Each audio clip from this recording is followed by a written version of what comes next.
makakatulog ng maayos. Yan, alaga namin. Isa pa. Makakatulog dito ng maayos. Uy, grabe ka doon ka sa loob. Kumot ang tatay mo.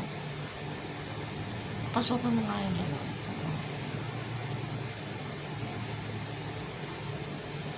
Ay, isang alaga namin andun sa saan ba? Ano siya? Gusto niya pumasok ko sa loob ng pumutuan dyan na, ayan na. Yan na. Mamaw. Mamaw. Ayan na, ayan na. Ayan na yan, na makagat mo yung suso.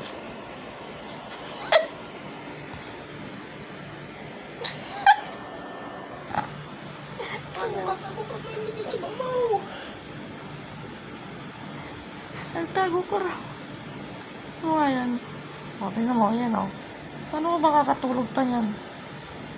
Naantok pa ako, kurapi ka. Tingnan mo, ayan. Try ko. Alam niya, kayo, suso ko yung nakyatan mo. Ano naman yung ayaw, nahulog na isang alaga namin. Si Percy. Paano ko makakatulog niyan? Andito siya, nakaakyat sa dibdib ko. Ayan. Ano ba yan?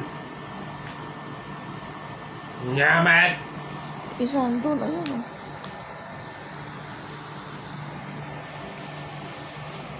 Ayan. Natalagyan mo na si Oreo. Oy!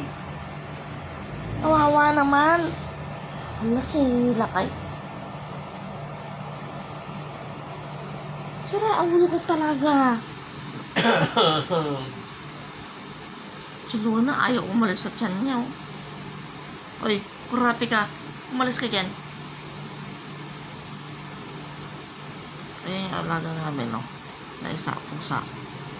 Kung ano-anong hinuhuli. Ayun.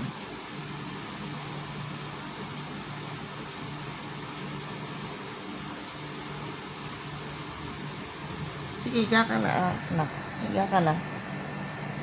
Higa ka na, Oreo. Ito, ayaw umalis dyan, sa pang-apakan dyan ko.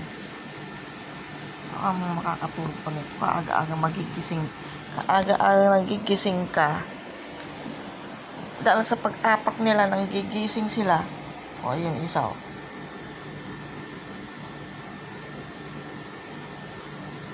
Isa lang sa paalang ko. Ayan. Diyos ko naman talaga.